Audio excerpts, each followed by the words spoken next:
Imagine-toi au sommet du monde, un combattant d'arts martiaux mixtes redoutable, invaincu à chaque combat. Partout où tu passes, les gens t'admirent et te vénèrent, te surnommant l'humain le plus fort de la planète.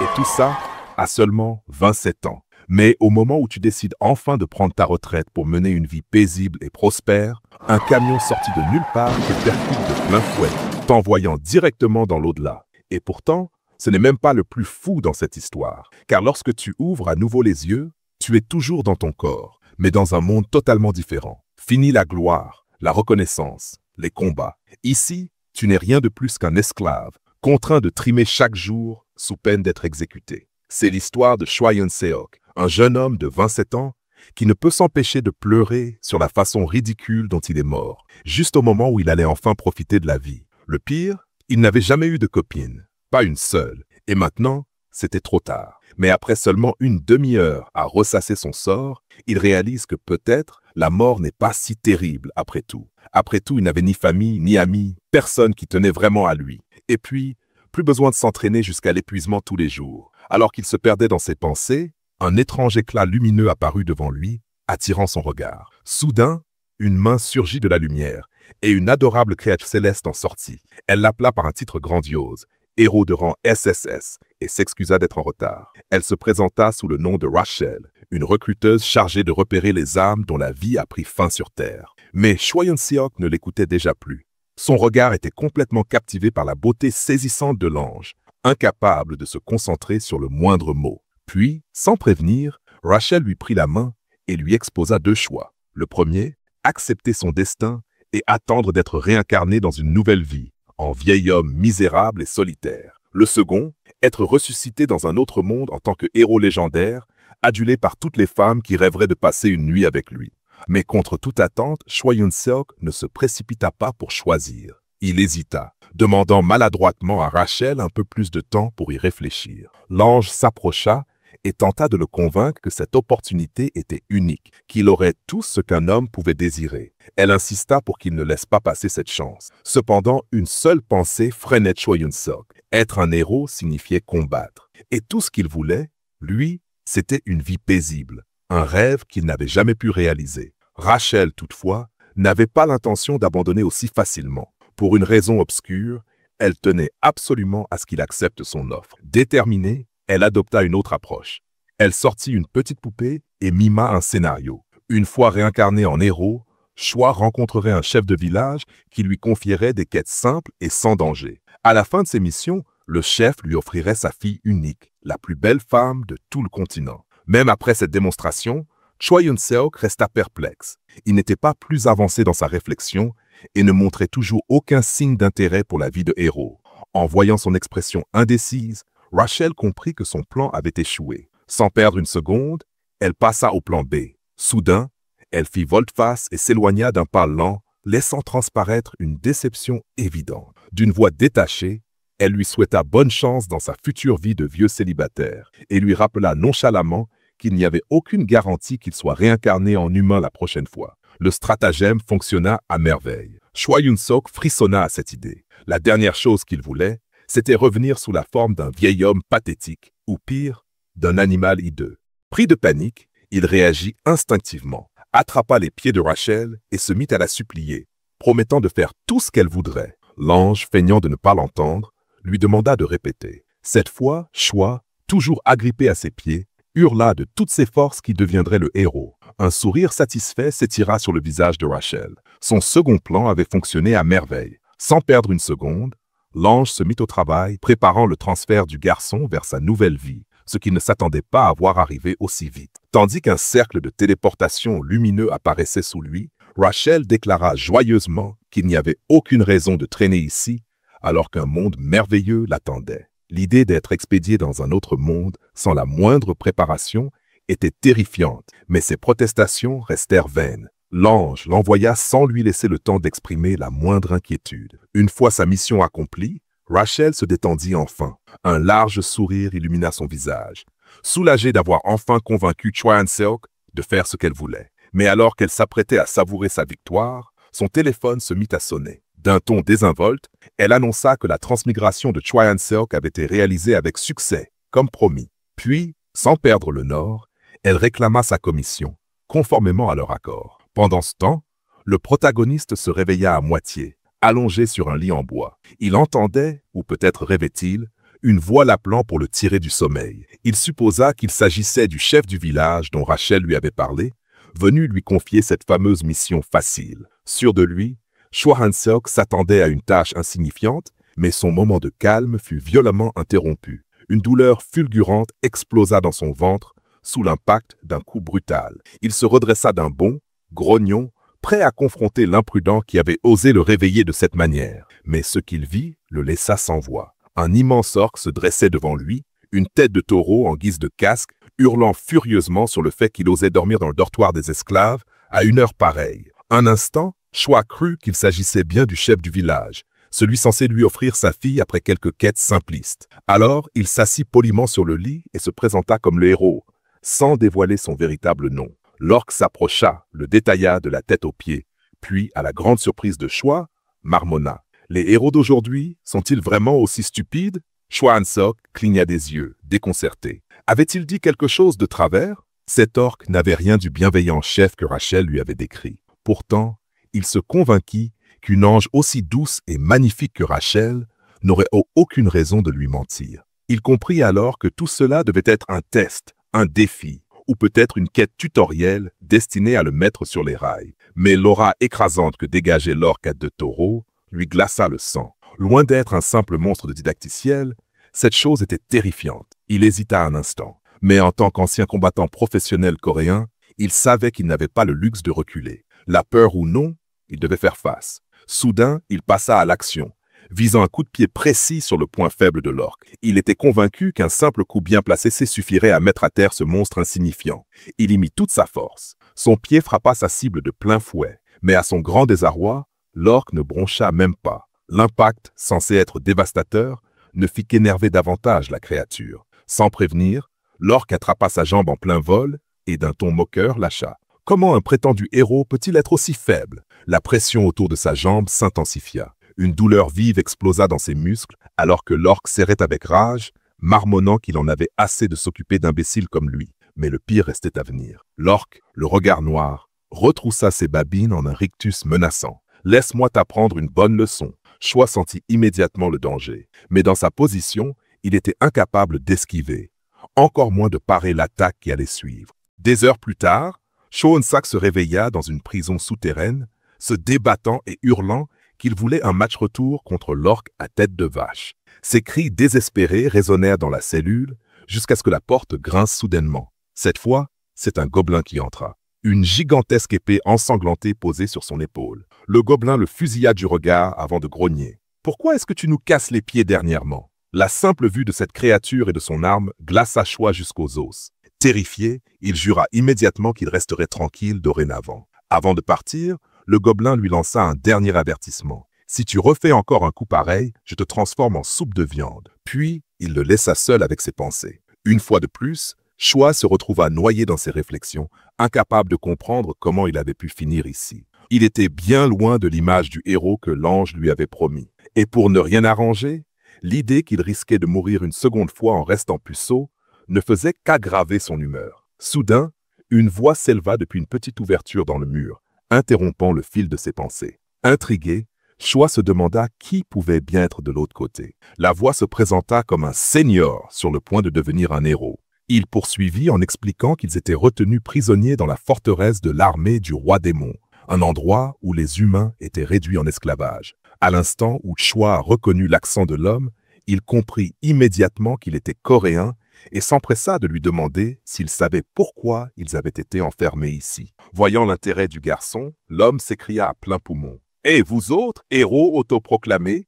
vous êtes encore en vie? Le vrai héros qui va nous sauver est enfin arrivé. » À la grande surprise de Choi, d'autres voix s'élevèrent depuis les cellules voisines. D'autres prisonniers, se prétendant également héros, commencèrent à crier à l'aide. Une cacophonie de supplications se mit à envahir la prison, ne faisant qu'accroître la confusion de Choi. Saisissant son trouble, l'homme entreprit de tout lui expliquer. D'après lui, celui qui dirige cet endroit est un orque portant un crâne de taureau en guise de casque, un être nommé Riadrun.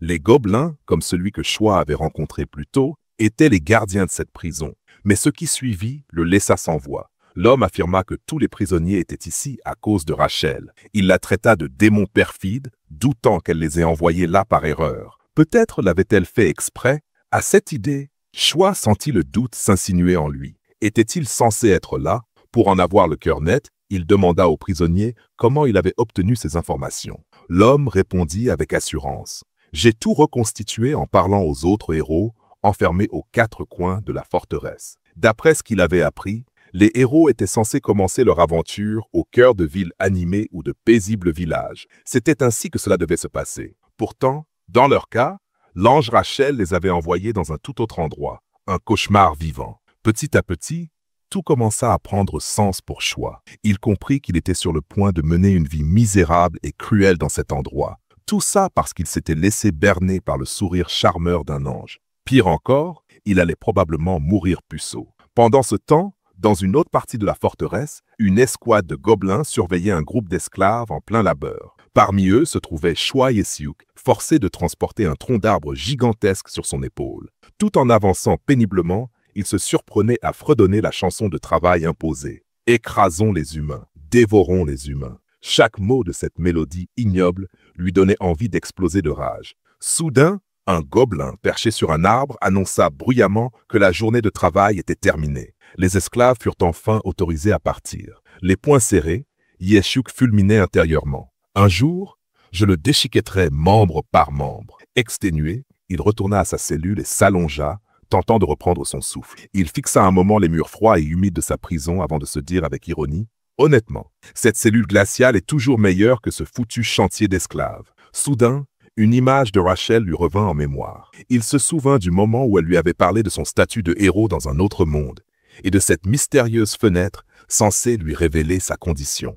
Au début, Choi se moqua de l'idée, pensant que ce n'était probablement qu'un autre de ses mensonges. Mais après réflexion, il décida de tenter le coup. Rassemblant son courage, il prononça les mots « fenêtre de statue », se sentant légèrement ridicule. À sa grande surprise, quelque chose se produisit réellement. En un instant, une fenêtre lumineuse apparut devant lui, affichant ses capacités, sa force et une multitude d'autres informations. C'était la première fois qu'il voyait une telle interface, et il ne put s'empêcher de se demander ce que signifiaient tous ces chiffres. Alors qu'il murmurait pour lui-même à propos de son endurance à 31, il fut soudain interrompu par un cri incrédule. « Attends, tu as déjà de l'endurance ?» C'est à ce moment-là que Choi réalisa que l'autre homme l'observait en cachette. L'inconnu, un Coréen comme lui, n'arrivait pas à croire qu'il puisse posséder 31 points d'endurance dès le niveau 1. Mais lorsqu'il apprit que Choi avait été un champion dans une vie antérieure, tout cela commença à faire sens. Pourtant, Choi ne montra aucun intérêt à poursuivre la discussion sur ses statistiques. « Peu importe à quel point je suis fort, » déclara-t-il d'un ton froid, « tant que je suis encore un esclave,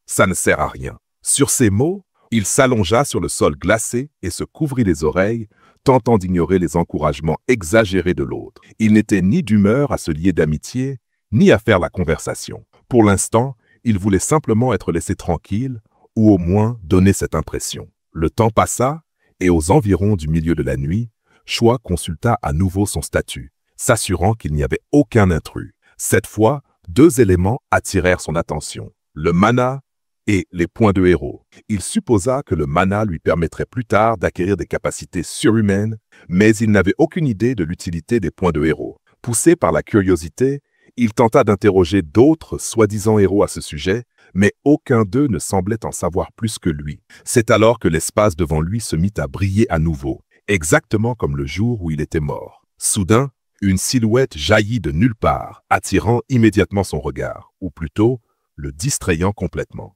Rachel venait d'apparaître devant lui. Elle lui demanda de l'écouter, affirmant vouloir lui expliquer le fonctionnement des points de héros. Pourtant, quelque chose en elle semblait différent. Cette Rachel-là était plus petite que dans son souvenir, et ses ailes angéliques avaient disparu. Sans attendre sa réponse, elle se lança dans des explications.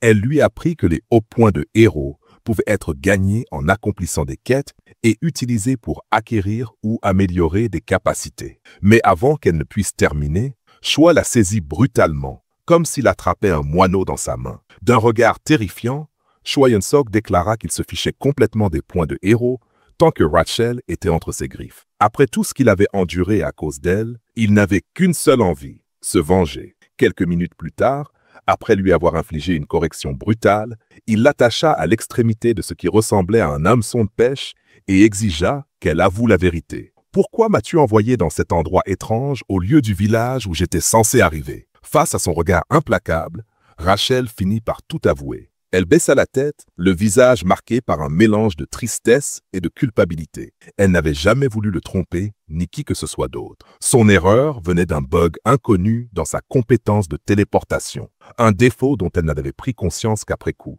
Regardant Choi avec sincérité, elle lui expliqua qu'elle était désormais là pour expier sa faute. Son châtiment était de le servir. Elle serait sa fée personnelle, à ses côtés jusqu'au jour où il vaincrait le roi démon. Elle croyait fermement en lui, convaincue qu'il était un guerrier capable de réussir cette mission. Mais Choi n'avait que faire de ces belles paroles. Sans un mot, il lui tourna le dos, la laissant figée sur place, stupéfaite. « Tout ce que je veux, lâcha-t-il d'une voix glaciale, c'est mener une vie normale. Je n'ai aucune intention de me battre pour qui que ce soit. » La raison pour laquelle il ignorait Rachel et tout ce qu'elle essayait de lui expliquer était assez simple. D'une part, il ne lui faisait pas confiance. D'autre part, il était encore furieux contre elle. Rachel resta sans voix en le voyant l'ignorer complètement et se glisser directement dans son lit. Puis, elle se rappela à qui elle essayait de parler. Ce même imbécile qui ne savait faire qu'une seule chose, se battre, et dont le seul rêve était d'avoir un harem de femmes aux courbes généreuses. Prenant conscience de la situation,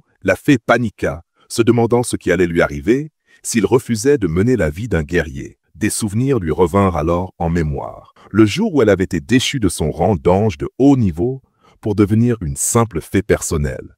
À cette époque, elle s'était agenouillée devant Dieu, le suppliant de lui pardonner son erreur. Rachel avait pleuré comme une enfant, implorant une autre punition, n'importe laquelle, sauf celle-là. Mais ses supplications avaient été vaines. La décision de Dieu était irrévocable. Et maintenant, qu'elle le veuille ou non, elle était liée à Choi Yun-seok. Ce fut la dernière image qui lui traversa l'esprit avant que le protagoniste ne la ramène brutalement à la réalité. Il lui rappela qu'une fée personnelle devait simplement obéir à son maître. Il lui ordonna donc d'écouter et de ne rien faire contre sa volonté. Soudain, la porte de la cellule s'ouvrit violemment. Le garçon bondit hors du lit, paniqué, cherchant désespérément à cacher Rachel. Une troupe de gobelins fit irruption, visiblement à la recherche du garçon pour une raison inconnue. D'une voix basse, Rachel lui murmura qu'elle pouvait facilement utiliser sa compétence de furtivité pour se dissimuler et qu'il n'avait pas besoin de l'écraser contre lui. L'un des gobelins, armé d'une énorme épée,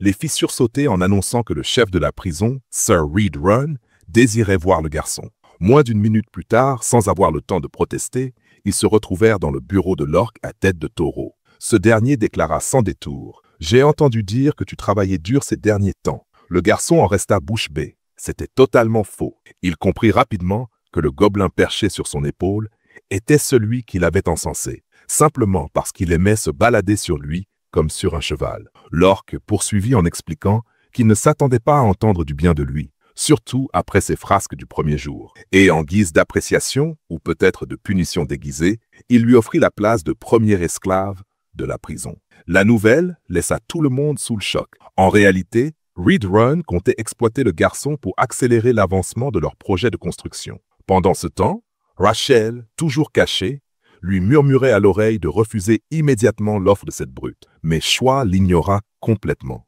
ce qui la fit exploser de rage. Elle se mit à hurler, lui rappelant qu'aucun héros ne devait jamais travailler pour l'armée du Seigneur Démon.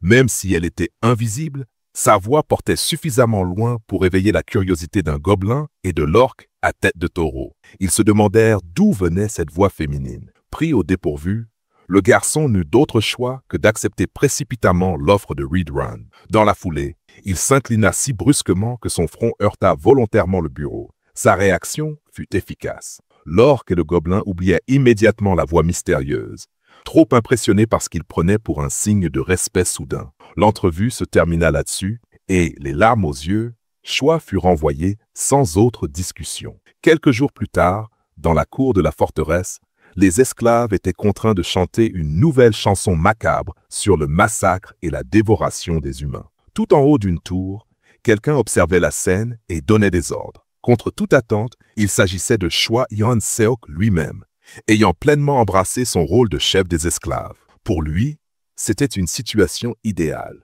Non seulement il n'avait plus à travailler aussi dur que les autres, mais il pouvait également perfectionner discrètement certaines de ses compétences cachées, comme son charisme.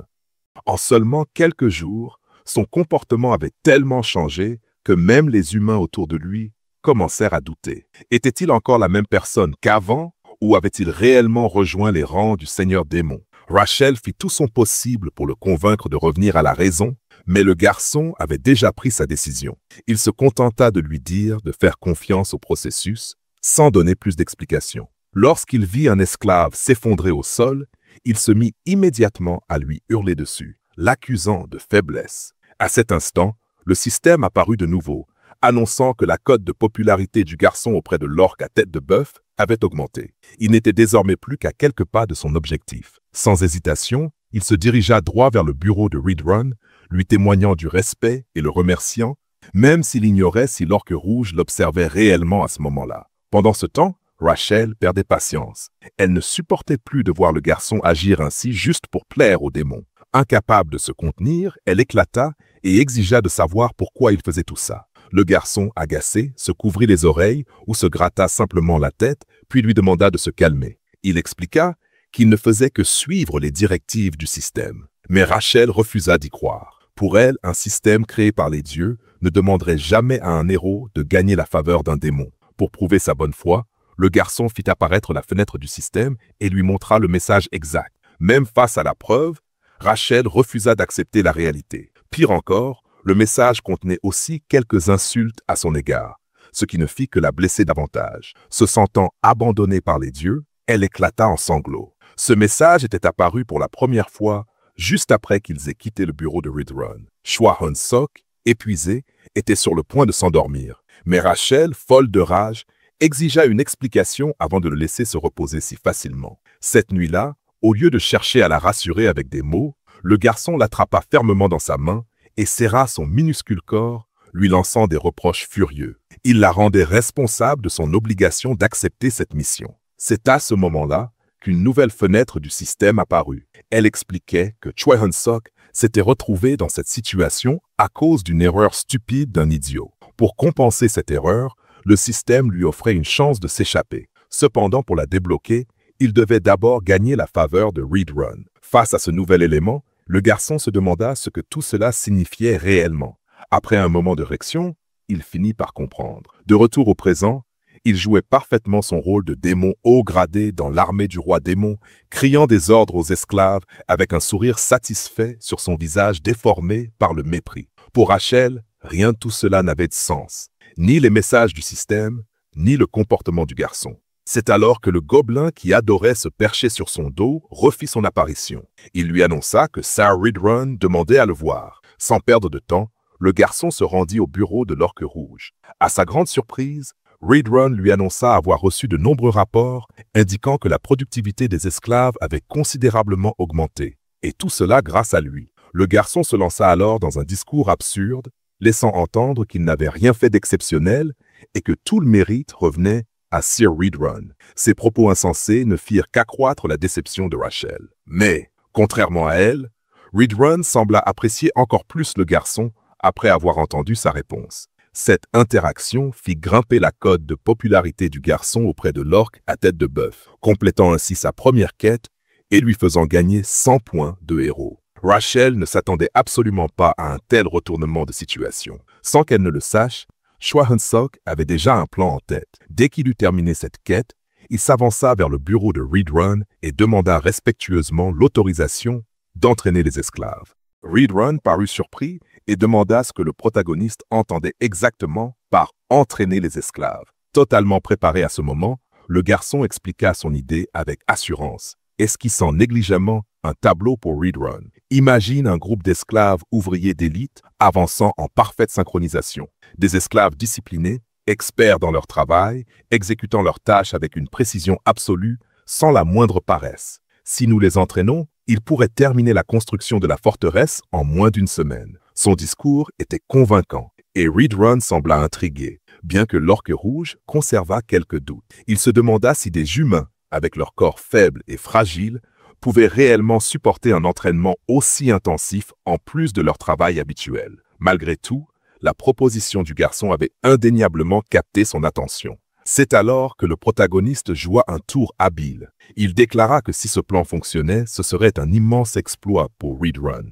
Il insinua même que les supérieurs pourraient en entendre parler. Alors pourquoi ne pas lui donner une chance? Cette fois, l'orque à tête de bovin se laissa convaincre et accepta de laisser le garçon faire ce qu'il voulait pour entraîner les autres esclaves. Comme la nuit était déjà tombée, ils retournèrent à la cellule. Mais Rachel se remit à pleurer, affirmant que son héros avait perdu la tête et ne savait absolument pas ce qu'il faisait. Elle se lamenta sur sa malchance, forcée de vivre et de travailler sous les ordres d'un idiot pareil. Voyant la jeune fille pleurer or et encore sans raison valable, le garçon trouva cela incroyablement agaçant. Il décida alors de lui révéler qu'il avait en réalité un plan solide. Au début, Rachel ne le crut pas. Elle pensa que Troy se moquait encore d'elle, comme à son habitude. Mais cette fois, le garçon était sérieux. Il déclara avec assurance que son véritable objectif était d'entraîner les esclaves humains et, au moment opportun, de déclencher une rébellion. Partageant une partie de son raisonnement, il expliqua que le nombre de soldats de l'armée démoniaque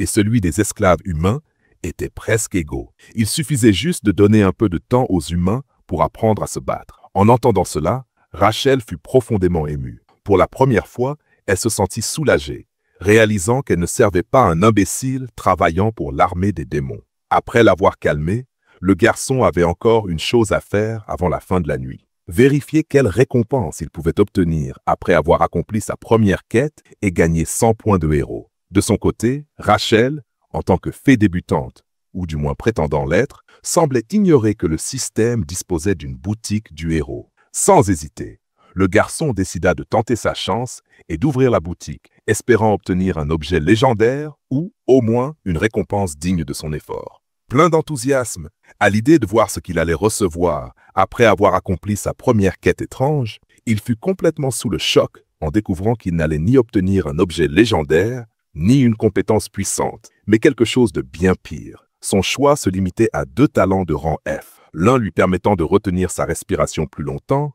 l'autre d'améliorer sa capacité à se retenir d'aller aux toilettes. Le reste des compétences disponibles n'était guère plus reluisant. Des aptitudes comme la lessive, la cuisine, le ménage et d'autres tâches domestiques étaient proposées. Rachel éclata de rire, ce qui aggrava encore l'humeur déjà exécrable du garçon. Pour une fois, Rachel ne mentait pas en expliquant qu'il ne s'agissait que d'une boutique de niveau 1 et qu'il devait gagner davantage de points de héros pour la faire monter de niveau et débloquer de meilleures récompenses. Mais ce que Rachel ne comprenait pas, c'est que ce n'était pas le moment de lui demander d'être raisonnable. Perdant son sang-froid, Choi Hun-suk se jeta sur elle, tentant de l'attraper pour lui administrer une bonne claque sur les fesses, histoire d'évacuer sa frustration. Quelques jours, voire quelques semaines plus tard, les esclaves étaient alignés en rang impeccable dans la cour de la forteresse, prêts à saluer le roi démon. Sans surprise, c'était le protagoniste qui avait organisé tout cela. Ensuite, il ordonna aux esclaves d'entonner un autre de leurs chants glorifiant la défaite et l'anéantissement des humains.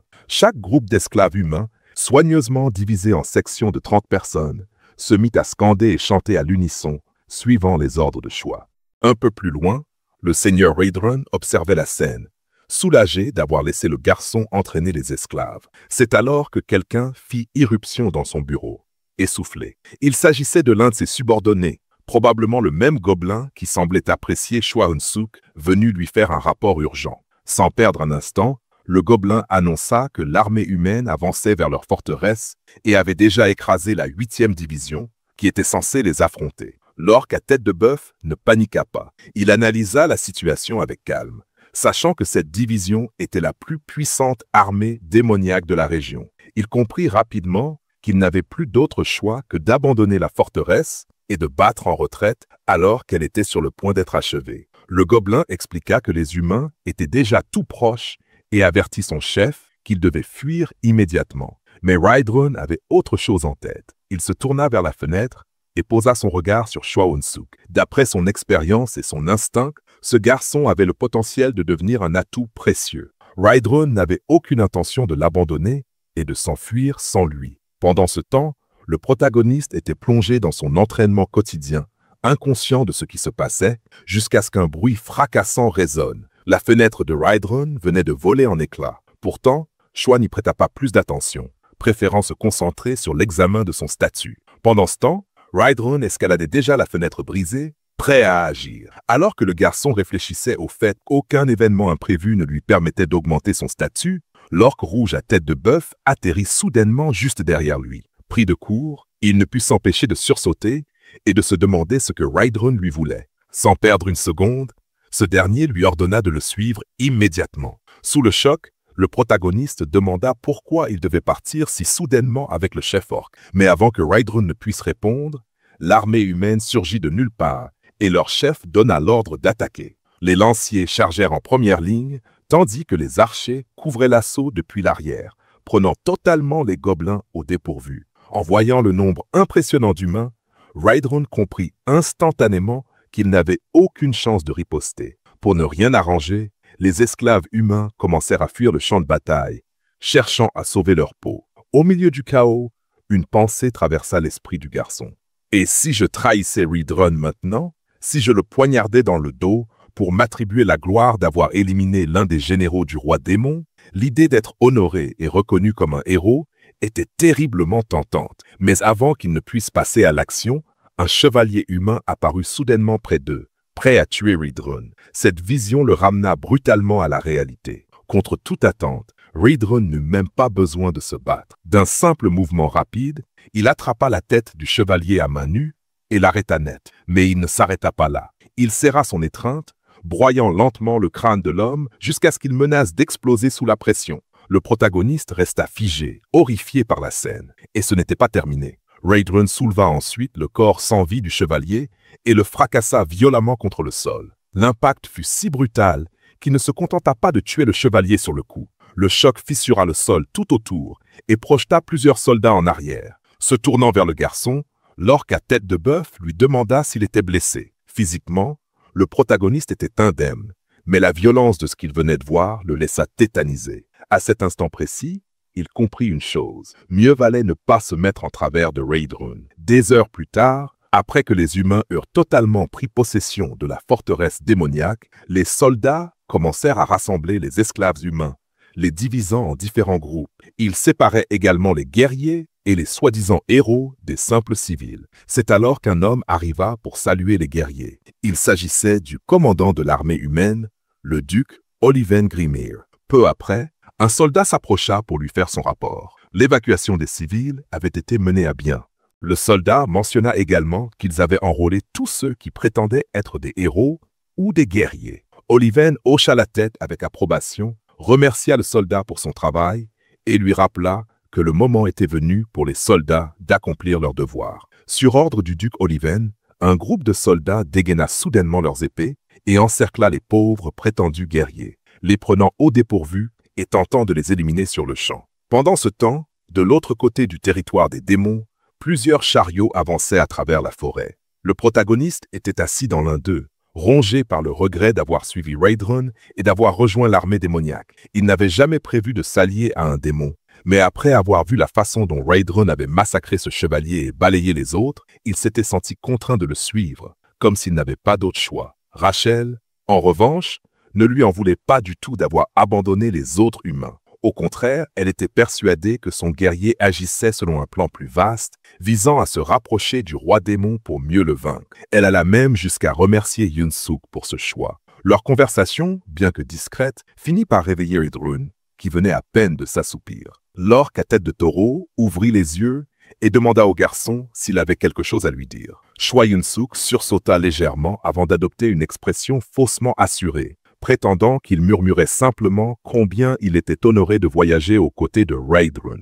En entendant cela, l'expression du démon changea aussitôt. Un sourire satisfait se dessina sur son visage, tandis qu'il déclarait à quel point ses paroles lui faisaient plaisir. Mais ce qui surprit encore plus le garçon, c'est ce que Rydron annonça ensuite. Dès leur arrivée à destination, Choi Yunsuk serait officiellement enrôlé dans l'armée des démons. Forçant un sourire crispé, il balbutia quelques mots de gratitude. Mais à l'intérieur, il paniquait complètement. Après plusieurs heures de voyage, alors que le soleil venait de se coucher, ils arrivèrent enfin au quartier général du 3e corps. Le château se dressait devant eux, imposant et menaçant. Rydron lui fit signe de le suivre, précisant qu'il comptait l'emmener directement voir le commandant. Les larmes aux yeux et l'estomac noué, Choi Yun-suk savait qu'il ne pouvait pas refuser. Comme si la situation n'était pas déjà assez angoissante, Rae-Droon ajouta une mise en garde. Face au commandant, la moindre erreur pourrait lui coûter la vie en moins d'une minute. Serrant les dents, le garçon se força à voir cela comme un énième défi à surmonter s'il voulait survivre. Il suivit donc l'orque à travers les longs couloirs du château jusqu'à ce qu'ils atteignent la porte du commandant. Rae-Droon annonça sa présence et demanda la permission d'entrer. Un silence s'installa, puis une voix féminine s'éleva, leur donnant l'autorisation d'entrer. Choi Yun-suk fronça les sourcils. Se pouvait-il que le commandant terrifiant dont Rae-Droon lui avait parlé soit une femme ou était-ce simplement la voix d'une gardienne? Toutes ces questions trouvèrent réponse dès qu'il mit un pied dans la pièce. Devant lui se tenait le commandant démoniaque, une femme à la silhouette renversante dont les courbes semblaient défier les lois de la physique. Ses yeux s'écarquillèrent de stupeur. Était-il réellement en présence d'un démon aussi magnifique et en plus respecté par Rae-Droon lui-même? De son côté, la commandante Emis rayonnait de bonheur, comme si elle retrouvait un amant perdu de vue depuis des années. Elle s'empressa de complimenter Rae-Droon, échangeant avec lui des plaisanteries sur leurs muscles et leur apparence. Choi Yun-suk, encore sous le choc, se demanda s'il devait en faire autant et trouver un compliment à adresser à la commandante. Mais avant qu'il ne puisse ouvrir la bouche, Rae-Droon s'avança et s'excusa pour son échec à protéger la forteresse récemment construite. Contre toute attente, la femme ne lui en tint pas rigueur. Au lieu de cela, elle rejeta la faute sur le commandant de la 8e division, déclarant que c'était lui le véritable responsable du chaos actuel. Un sourire narquois aux lèvres, mais une colère perceptible dans la voix, Emis laissa échapper une remarque cinglante. Elle aurait dû faire de cet incapable un tapis de peau bien avant que cela ne dégénère. Alors qu'elle parlait, une aura sombre se dégagea d'elle, emplissant la pièce d'une énergie oppressante. Choi Yun-suk sentit un frisson lui parcourir l'échine. L'air était devenu si lourd qu'il peinait à respirer. Ses mains tremblaient sous la pression écrasante de cette puissance inhumaine. Il comprit alors une chose essentielle. Il n'avait encore jamais côtoyé une force aussi terrifiante. Amy, cependant, ne semblait pas intéressée à remuer le passé. Au lieu de cela, elle tourna son regard vers Rae-Droon et exigea de savoir pourquoi il avait amené un humain jusque dans les profondeurs du territoire démoniaque. Rae-Droon, toujours aussi calme, expliqua qu'il était celui dont il avait déjà parlé, qu'il avait annoncé à l'avance qu'il amènerait quelqu'un. Sans la moindre hésitation, il présenta alors Choi Yun-suk et déclara qu'il souhaitait officiellement l'enrôler dans l'armée démoniaque.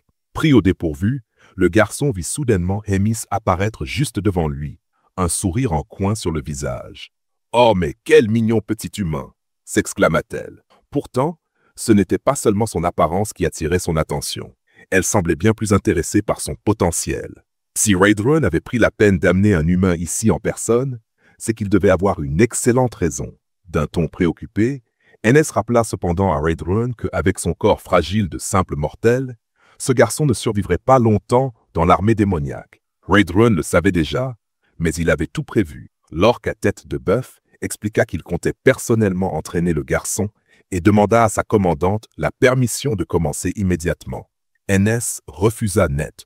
Elle déclara que quelqu'un comme Rae-Droon ne devrait pas perdre son temps à entraîner un humain chétif et insignifiant. Mais malgré ces paroles, il était évident qu'elle avait une autre idée en tête pour garantir la survie de l'humain préféré de Rae-Droon. Sans prévenir, Enes fit un geste brusque. Son corps se mit à dégager une aura étrange, rendant l'air lourd et oppressant. Sous les yeux ébahis de Choi Yun-suk, sa tête commença à se métamorphoser en une immense plante carnivore. Le garçon resta figé, la bouche grande ouverte, incapable de comprendre ce qui se déroulait sous ses yeux.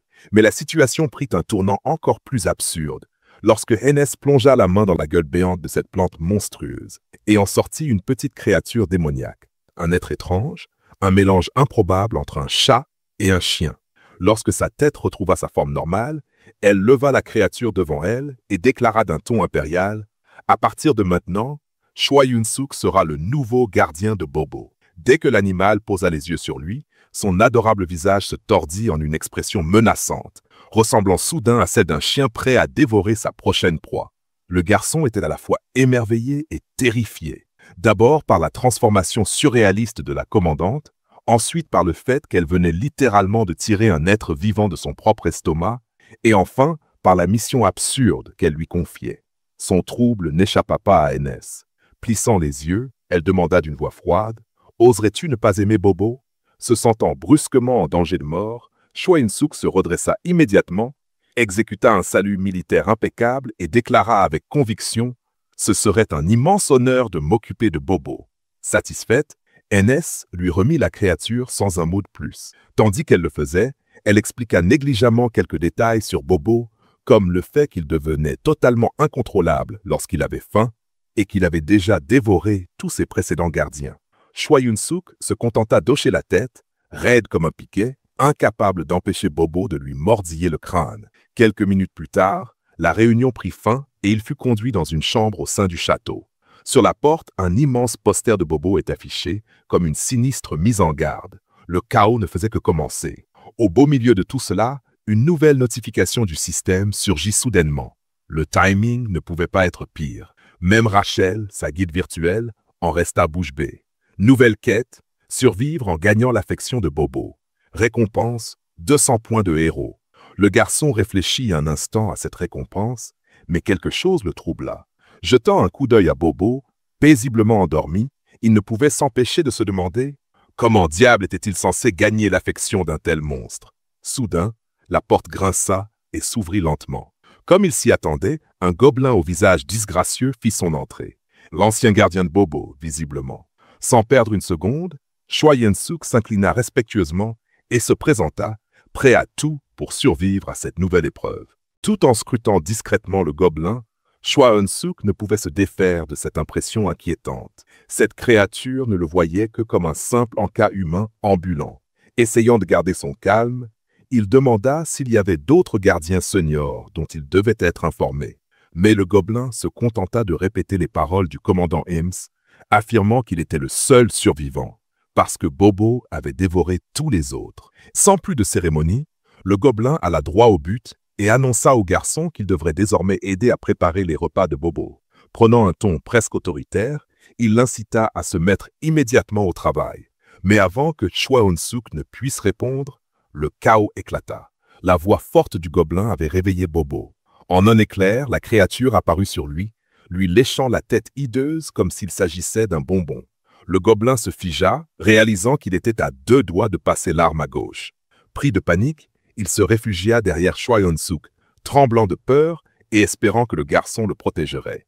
Désespéré de sauver sa peau, il se mit à offrir sa propre nourriture au garçon pour distraire Bobo et espérer survivre une journée de plus. Il était clair que le gobelin était terrorisé, mais sa lâcheté plaçait Choi In-suk dans une situation aussi gênante que dangereuse. Pris au dépourvu, il ne s'attendait pas à une telle réaction de la part de la créature. Mais Choi In-suk n'était pas du genre à se laisser manipuler par un minable gobelin, encore moins au point d'y laisser sa vie. Sans hésiter, il attrapa la ceinture du gobelin et le projeta de toutes ses forces. Bobo, de son côté, attendait ce moment avec impatience, prêt à savourer son encas.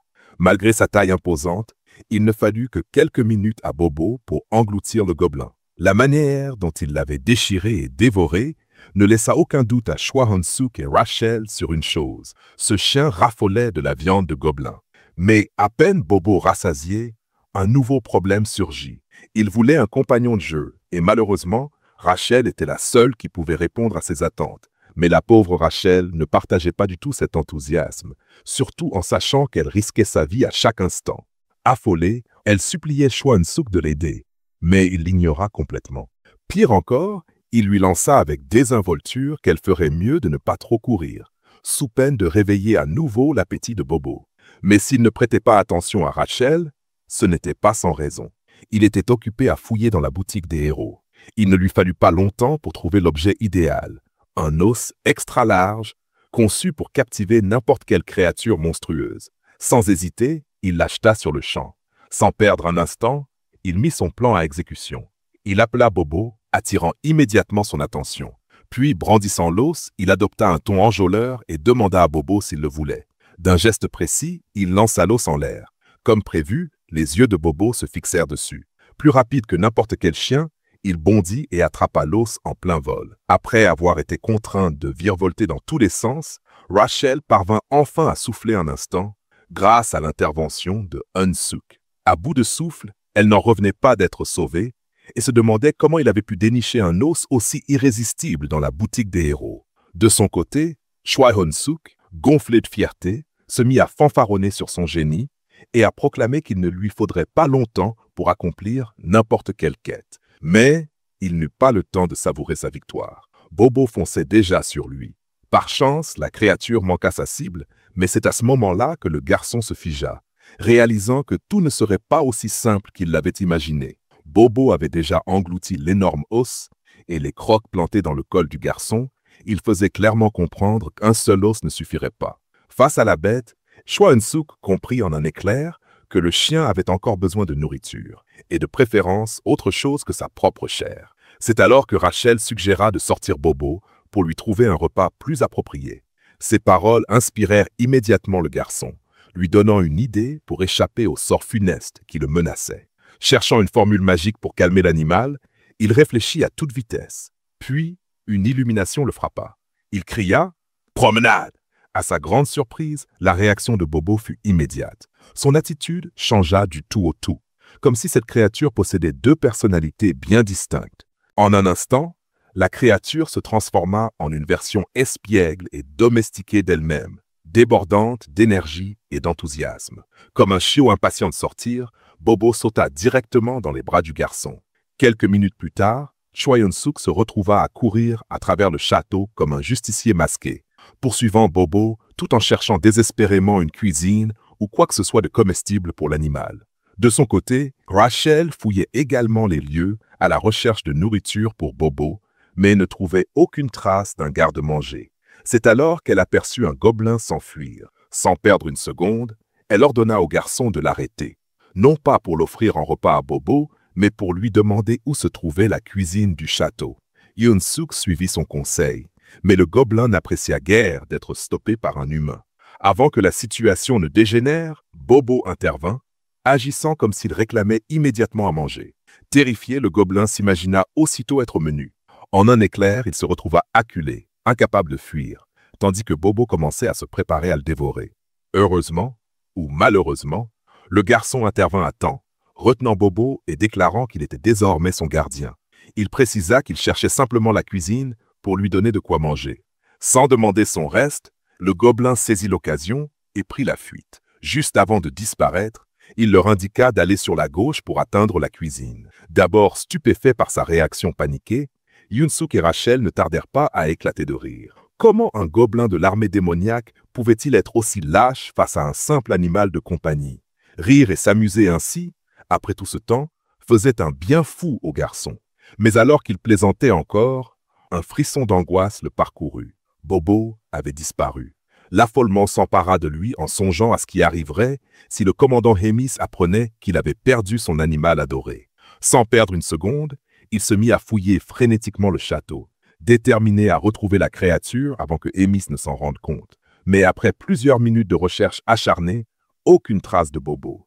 Les yeux embués de larmes, Hun-suk pensa « Une seule minute suffit pour que Bobo provoque une catastrophe. » Il était certain que c'était lui qui en paierait les conséquences. Rachel, de son côté, scrutait les environs avec la même urgence.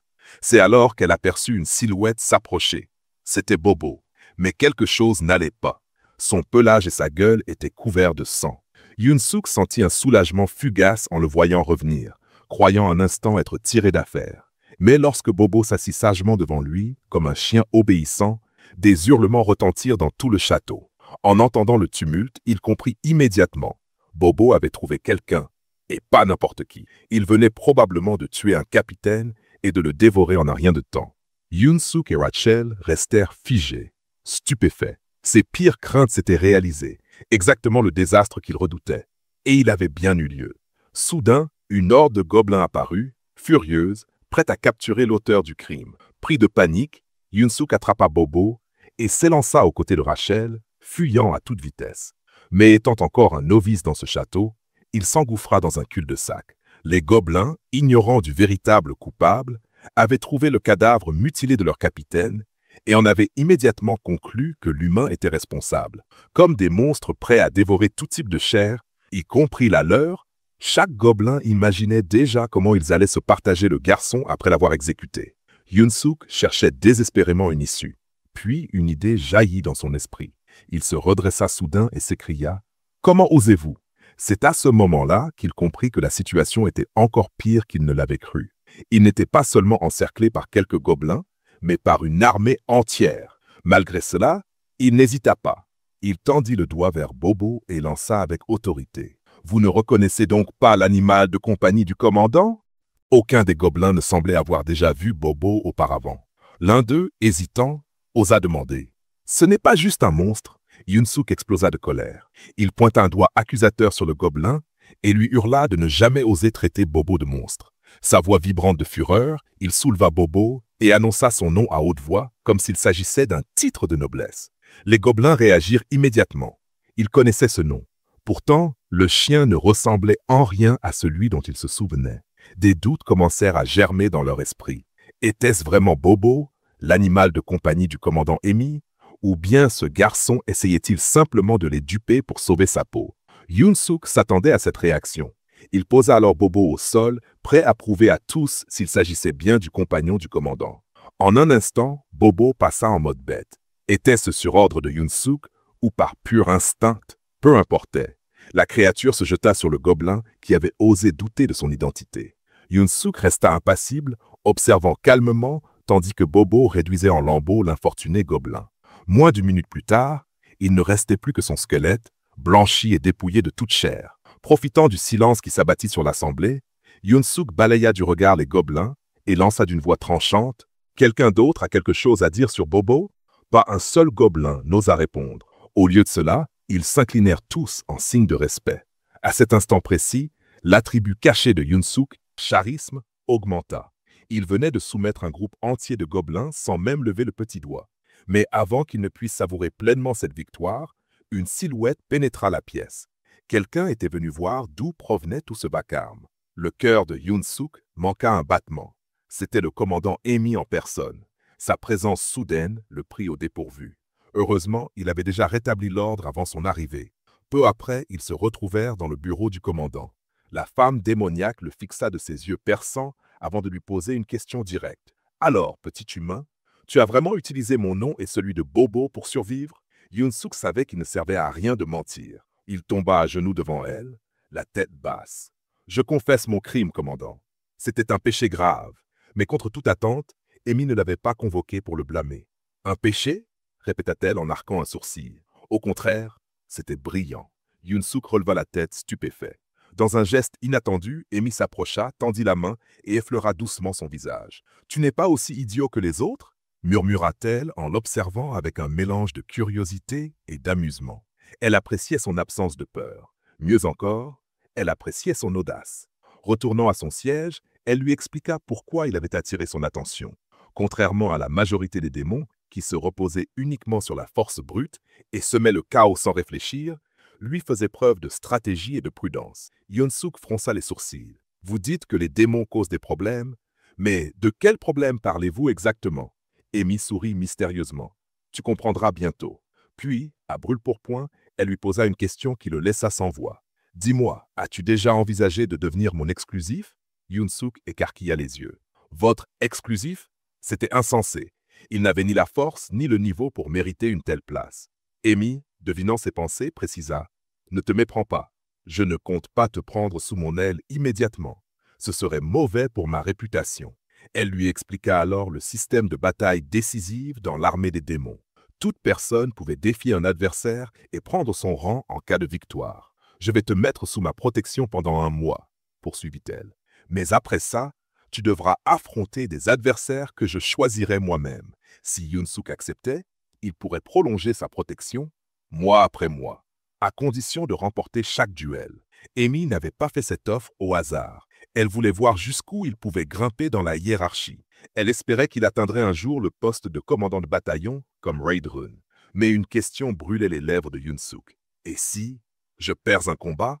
Emi esquissa un sourire, dévoilant l'espace d'un instant un aspect plus sombre de sa nature démoniaque. « Ne t'attends à rien d'autre qu'une mort douloureuse. » Un frisson parcourut l'échine de Yunsuk. Quelques instants plus tard, il se retrouva hors du bureau du commandant. Il avait accepté l'offre, et déjà, il regrettait sa décision. Et comme si les choses ne pouvaient pas empirer, Emi avait déjà choisi son premier adversaire. À peine Rachel apprit-elle son identité qu'elle pâlit. « Ce n'est pas possible, murmura-t-elle. Je vais devoir te dire adieu alors. » Yoon-suk, cherchant désespérément un soupçon d'espoir, se tourna vers elle et demanda « Tu te souviens du jour où tu m'as rappelé un héros de rang SSS ?» Elle répondit que oui, mais commença aussitôt à expliquer ce qu'elle avait réellement voulu dire ce jour-là.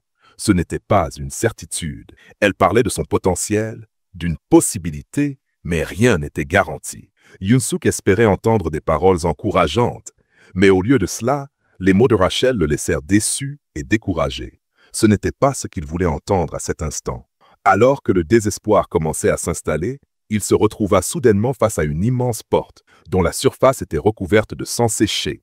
Il comprit immédiatement qu'il devait s'agir de la cuisine du château et décida d'y jeter un œil. Dès qu'il ouvrit la porte, il se retrouva nez à nez avec une créature massive qui lui demanda s'il était l'humain dont le commandant avait parlé. Cet orc, ogre ou grand gobelin rouge, peu importait ce qu'il était, se présenta sous le nom de Kulkan, le chef cuisinier de l'armée démoniaque. Kulkan lui demanda alors pourquoi il était venu ici. Gêné, Choi Hyun-suk hésita un instant avant de demander timidement s'il y avait une chance d'obtenir quelque chose à manger pour Bobo. À sa grande surprise, Kulkan refusa catégoriquement. Il ne montra aucun intérêt à l'aider, expliquant que la seule directive qu'il avait reçue du commandant Emus était de ne pas faire de mal à l'humain présent dans le château. En dehors de cela, il n'en avait rien à faire, mais Yoon-suk savait qu'il ne tiendrait pas longtemps s'il ne trouvait rien pour Bobo. Alors il insista, suppliant encore et encore. Voyant à quel point le garçon était désespéré, le chef jeta un coup d'œil de côté, indiquant une direction d'un simple geste. Yoon-suk suivit son regard et aperçut un groupe de gobelins un peu plus loin derrière le chef. Ils étaient occupés à dépecer une créature verte, riant et célébrant alors qu'ils la découpaient en morceaux et festoyaient avec enthousiasme. Cela ressemblait à une véritable fête, une macabre célébration où l'un de leurs camarades morts devenait leur prochain repas. Observant leur comportement dérangeant et leur apparence grotesque, Yoon-suk se demanda si tous ces gobelins étaient des bouchers ou des cuisiniers affectés à la cuisine. Pris entre la vision sinistre de leur festin et la silhouette imposante de Kulkan juste devant lui, il se demanda comment diable il allait pouvoir récupérer quelque chose pour Bobo. Sans prévenir, la scène bascula brutalement et il se retrouva en pleine forêt face à un sanglier géant. Mais il n'était pas seul. Il avait été contraint d'accompagner un groupe de gobelins pour chasser quelque chose à manger pour le dîner. Avant que le sanglier ne puisse l'atteindre, son attention se porta sur un autre gobelin. En un éclair, la bête l'attaqua et l'envoya valser, son cadavre inerte atterrissant aux pieds de Yoon-suk. Il ne put s'empêcher de se demander qui finirait par être le dîner, les gobelins ou le sanglier. Rachel suggéra de fuir avant de connaître le même sort que ce malheureux gobelin. Mais avec tant de regards braqués sur lui, Yoon-suk jugea cela impossible. Pourtant, il savait que Rachel avait raison. Leur vie était en grave danger, et la meilleure solution était probablement de se cacher pour l'instant. Malheureusement, alors qu'il formulait cette pensée, une voix l'interpella. Le garçon se redressa nerveusement et annonça qu'il était prêt à risquer sa vie pour le dîner. C'était le chef Kulkan qui venait de l'appeler. Cependant, à sa grande surprise, Kulkan déclara qu'il n'avait finalement pas besoin d'affronter le sanglier. La bête, dépassée en nombre, avait déjà été tuée, mettant fin à la chasse. Yoon-suk en resta stupéfait. Après avoir vu les gobelins charger de manière aussi insensée, il ne s'attendait pas à ce qu'ils réussissent réellement. Un peu plus tard, un gobelin miteux et au visage disgracieux entra en scène pour faire son rapport sur l'issue de la chasse. Selon lui, 11 gobelins avaient été tués et beaucoup d'autres étaient blessés à cause du sanglier. Yoon-suk fut choqué de constater que l'armée gobeline avait subi bien plus de pertes qu'il ne l'avait imaginé. Mais contrairement à lui, Kulkan semblait satisfait du résultat. Avec un sourire indifférent, il leva le pouce en l'air et ordonna aux gobelins de commencer à chercher leur prochaine proie après une courte pause. Bientôt, Yoon-suk se retrouva seul, perdu dans ses pensées. Se cacher ou fuir ne semblait plus être une option. En entendant cela, les yeux de Rachel s'agrandirent sous le choc. Elle demanda à Yoon-suk s'il envisageait sérieusement de rejoindre les gobelins pour leur prochaine chasse. Le garçon secoua la tête et expliqua que ce dont il avait vraiment besoin, c'était d'améliorer ses statistiques, et pour cela, il lui fallait de l'expérience. Puis, il partagea une idée qui la laissa sans voix. Il se demanda s'il pouvait quand même gagner des points d'expérience en portant simplement le coup fatal à un monstre. Rachel hésita, mais confirma que cela fonctionnerait. Toutefois, elle n'aimait pas du tout ce plan, le qualifiant de méthode lâche et opportuniste. Yoon-suk n'en avait cure. Ignorant complètement son avis, il se retourna et se mit en marche. Il savait qu'il devait devenir bien plus fort en un mois, et en tant qu'humain faible, c'était la seule solution qu'il voyait. Après un certain temps à chercher, il finit par trouver le chef Kulakan. Mais avant même qu'il puisse prononcer un mot, le chef gobelin esquissa un sourire en coin et lança « Je pensais que tu avais pris la fuite ». Yoon-suk répliqua aussitôt qu'il n'aurait jamais fait une chose pareille. Mais au fond de lui, il se demanda si ce chef gobelin pouvait lire dans les pensées. Sans perdre une seconde, il demanda la permission de participer à la prochaine chasse. L'orque rouge leva un sourcil, le regardant avec une expression si effrayante que Yoon-suk sentit un frisson glacé lui parcourir l'échine. Pendant un instant, il se demanda s'il n'avait pas franchi une ligne interdite. Mais soudain, Kulakan éclata de rire, déclarant qu'il appréciait son audace. Yoon-suk, mal à l'aise, esquissa un sourire et le remercia. Mais son assurance s'évapora aussitôt lorsque Kulakan ajouta qu'il devrait diriger la prochaine chasse.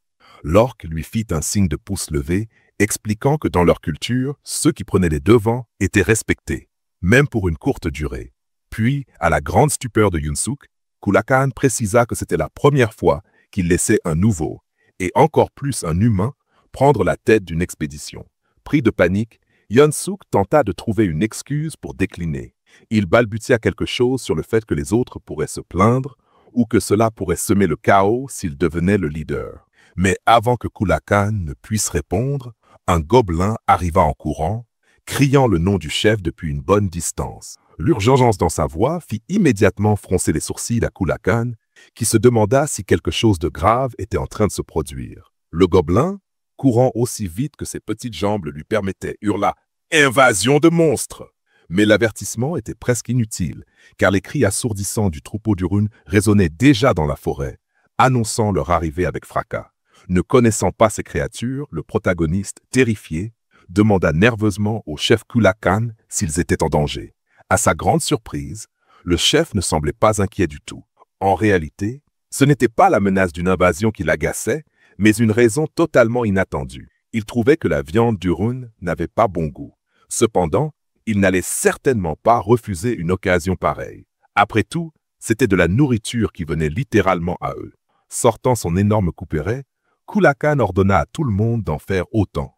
Pas pour se défendre, mais pour se préparer à ajouter du ragoût d'Urun au menu du soir. Jantek, à la fois choqué et soulagé, comprit alors une chose. Si c'était ainsi qu'il gérait les invasions, il lui suffisait de rester proche et de voler quelques coups fatals. Pour l'aider, Rachel décida d'utiliser l'une de ses compétences pour augmenter légèrement sa force et sa santé. Cependant, l'effet ne durait que 3 minutes. Le garçon fut stupéfait en sentant soudain son corps devenir plus léger et plus puissant. Et comme s'il venait d'être rechargé en énergie pure, s'attendant à recevoir un remerciement pour son geste, Rachel fut plutôt accueillie par un coup de poing sur la tête. « Pourquoi tu n'as pas utilisé ça plus tôt ?» la réprimanda Yoon-suk, ignorant complètement sa bonne intention. Avec sa nouvelle force et un désir brûlant d'accumuler un maximum de coups fatals, il s'élança vers le champ de bataille. Pour se motiver, il se peignit une image claire dans son esprit. Un avenir où une noble aux cheveux blonds l'attendait, entourée de 5 enfants qui comptaient sur lui pour devenir plus fort et les protéger. Cette pensée ridicule, mais étrangement inspirante, lui donna l'énergie nécessaire pour bondir dans l'action comme une sauterelle surexcitée, prêt à décrocher son premier kill. Yoon-suk n'eut pas à attendre longtemps avant d'abattre sa première cible. D'un coup précis, il acheva son premier Urun, une créature ressemblant étrangement à un loup. À peine le monstre s'effondra-t-il qu'il monta de niveau 4 fois d'un coup. Il n'aurait jamais imaginé une telle progression. Submergé par l'excitation, il se mit à rêver en grand, déterminé à atteindre le niveau 20 avant la fin de la journée. Au fil du temps, le combat devint plus intense. De nombreux gobelins perdirent la vie, mais ils finirent par venir à bout de la horde d'Uruns. Alors qu'un gobelin blessé, vacillant, s'apprêtait à porter le coup fatal au dernier Urun, Yoon-suk surgit de nulle part. D'un violent coup de coude, il repoussa le gobelin sur le côté, marmonnant une excuse peu convaincante sur un prétendu faux pas.